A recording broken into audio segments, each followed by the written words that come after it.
కాంగ్రెస్ పాలనపై బీఆర్ఎస్ నేతలు కేటీఆర్, హరీష్ రావు విరుచుకుపడుతున్నారు. కాంగ్రెస్ ప్రభుత్వం అధికారంలోకి వచ్చాక అన్ని కోతలేంటూ ఎద్దేవా చేస్తున్నారు.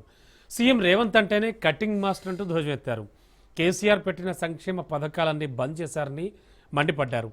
కాంగ్రెస్ వచ్చాక ఒక్క మంచి పని కూడా చేయలేదంటూ ఆరోపించారు. గెలిస్తేనే డెవలప్మెంట్ అవుతుంది అని మాట్లాడుతారు. కంటోన్మెంట్ లో సంవత్సరంన్నర కిందట మన ఎమ్మెల్యే గారు చచ్చిపోయింది అక్కడ లాస్యా నందిత. అక్కడ కూడా ఇటువంటి కథలే చెప్పిండు. 6000 డబుల్ బెడ్రూమ్ ఇల్లు కట్టిస్తా అని చెప్పిండు ఒక మంత్రి. ఇంకొక ఆయనేమో 1000 కోట్లు ఇస్తా అని చెప్పిండు. ఒక్కసారి కంటోన్మెంట్ లో అడుగురి, గెలిచి డబ్బల ఓట్లు పడ్డాక ఈ రోజు వరకు రూపాయి శాంక్షన్ అయిందా ఒక్కసారి అక్కడ ఉన్న వాళ్ళని అడగండి. దాన్ని బట్టే మీకు మొత్తం ముచ్చట అర్థమైపోతుంది. కాంగ్రెస్ వాళ్ళకి తెలిసింది ఒకటే, ఓడ మీద ఉన్నప్పుడు ఓడమల్లన్న, ఒడ్డుకెక్కినాక బోడమల్లన్న. ఒడ్డుకెక్కాలే, ఇక తర్వాత జంపు కొట్టాలే, మళ్ళీ ఎవ్వడు కనబడాడు. आपसे गुजारिश है, यहाँ की जो हुकूमत है ये कांग्रेस की हुकूमत नहीं है.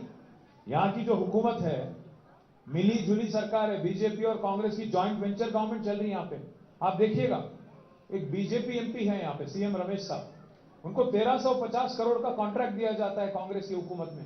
ये मुमकिन है क्या? अगर आपकी मदद नहीं तो बीजेपी के एमपी साहब जो 10 साल से यहाँ एक भी काम नहीं कर रहे थे, उनको आज रेवंत रेड्डी साहब 1350 करोड़ का काम दे रहे हैं. क्यों दे रहे हैं? क्योंकि रेवंत रेड्डी साहब के साले साहब को मोदी साहब ने 1100 करोड़ का काम दिया अमृत स्कीम में. बड़े मियाँ सुभान अल्लाह तो छोटे मियाँ माशाअल्लाह. హైడ్రా బగాయించాలి. హైడ్రా బంద్ కావాలంటే కాంగ్రెస్ ను ఓడగొట్టాలి. పేదల ఇండ్లు కూలద్దంటే కాంగ్రెస్ ను ఓడగొట్టాలి. రేవంత్ రెడ్డి ఏమంటాడు, నేను 1,00,000 ఇండ్లు హైదరాబాద్ లో బస్తీలు ఖాళీ చేపించిన, రాత్రి ఆదివారం పూట చూసి కూలగొట్టినా, అయినా నాకే ఓట్లేసి ఇంకిని కూలగొడతా అన్నాడా? రేపు అంటాడా?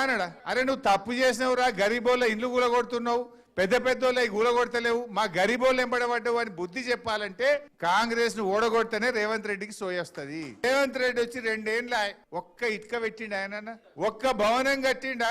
Cutting master. సీఎం అంటే ఈయన చీఫ్ మినిస్టర్ కాదు, కటింగ్ మాస్టర్ అని పేరు పెట్టిన. ఈయన ఎక్కడ ఓ కొత్త బిల్డింగ్ కట్టింది లేదు, ఓ కొత్త స్కీమ్ పెట్టింది లేదు. ఉన్న కేసీఆర్ టైంలో కట్టిన బిల్డింగ్లకు పోయి రిబ్బన్ కత్తిరించుడు, కేసీఆర్ గారు పెట్టిన మంచి పథకాలకు కత్తెర పెట్టుడు. కేసీఆర్ కిట్ ఉన్నదా? వస్తుందా?